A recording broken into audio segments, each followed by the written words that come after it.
Now remember, Rahul Gandhi has been out of action for the last few days owing to a health ailment. He's had to cancel some of his rallies. But the fact that Prime Minister Modi has picked up on a guarantee that Rahul Gandhi made at this particular press conference during the release of the party's manifesto and has been hammering in public event after public event should surely come as some kind of affirmation for the Congress party. But strangely, the Congress party has gone silent. They've gone and complained to the Election Commission. There are a handful of social media posts and a few sound bites, but the Congress party isn't hitting back at Prime Minister Modi in the way that you probably would have thought they would, given that it is the Congress manifesto that we are talking about and what the Prime Minister has referred to in his speech. I'd like to tell all of our viewers that in debates across the network and on many channels, the Congress has refused to send its representatives, and therefore the issue hasn't even been debated with actual Congress spokespersons. That's where things actually stand. But I want to get some clarity on what this really means. Is this going to be a big flashpoint ahead of the elections, a big resonant issue that the Congress can hold on to and run with by not engaging with the Prime Minister? That's a big question that people are still curious about. And joining me live is India's #1 political reporter, the most respected voice when it comes to elections, especially Rajdeep Sardesai, a consulting editor. Rajdeep, thank you for your time. My first question, Rajdeep, around this, this whole flashpoint between the Prime Minister and the Congress party over the wealth distribution issue, the Prime Minister referring to Muslims over, the earlier speech today, it was a little different. Has the Congress, in your view, Rajdeep, consciously decided not to engage on Modi's attack and be drawn into a religion-based conversation? Thanks very much, Shiv. Yes, I think the Congress has realized that engaging with Mr. Modi on a Hindu-Muslim issue is subject to diminishing returns, which is why, while they've gone to the Election Commission on the speech made by the Prime Minister in Banswara and claimed that it is a clear violation of the Model Code of Conduct, you will see that in their speeches and their public pronouncements, the Congress isn't, as of now, engaging with the BJP and the Prime Minister on the comments that he made in Banswara, which the party says prima facie amounts to hate speech. So there is a recognition shift somewhere down the line. The Congress has seen this in the past, that whenever you engage on a seemingly polarizing issue, it is advantage to the Prime Minister and the BJP, because you're then playing on their pitch, on their turf.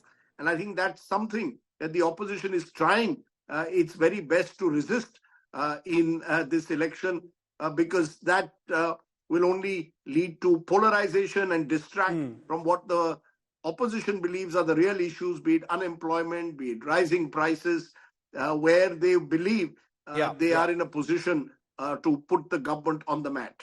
Rajdeep, do the last 2-3 speeches by Modi, including the one you referred to in Banswara, do they show that the Congress is finally in some way controlling the conversation? Because after all, it is the Congress's manifesto that is sort of dominating Modi's rally speeches now. Look, Shiv, I think what happened is that the Congress and the opposition started this campaign a couple of weeks ago to save the Constitution. Samvidhan ko bachana hai. And made the point repeatedly, particularly after the BJP brought out its manifesto, that the BJP was looking at this election as one from where they could change the constitution. And they claimed that the BJP intended to change the constitution and thereby deny reservations to backward caste SC and STs over time.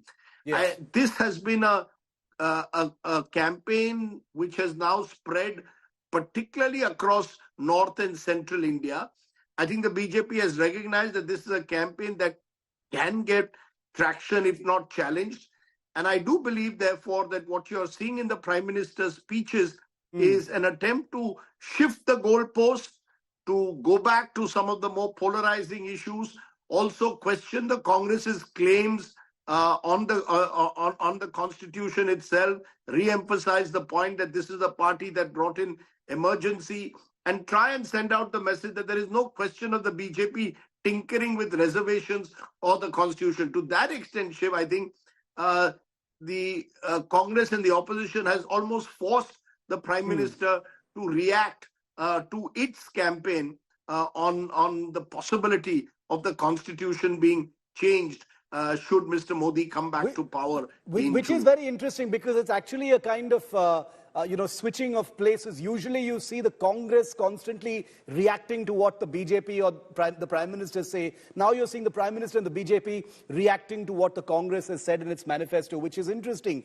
and we are deep into this election. Final question, Rajdeep, with this wealth redistribution promise, Samvidhan khatre mein hai, that reservations will be erased by the BJP if they come to power, all those things that the Congress is saying, do you see them as back in the game? For the longest time, this conversation has been about the 2024 election being a foregone conclusion.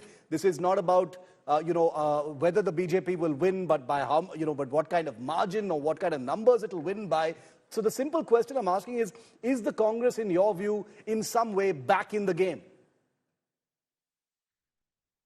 Shiv, I really don't think that the opposition is back in the game in that sense, because in politics, you need more than just the narratives that are made in speeches.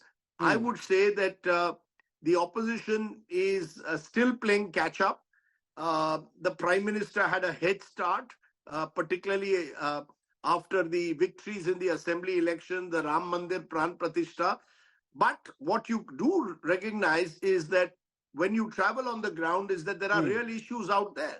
Agrarian distress in large parts of the country is real. The job crisis is real.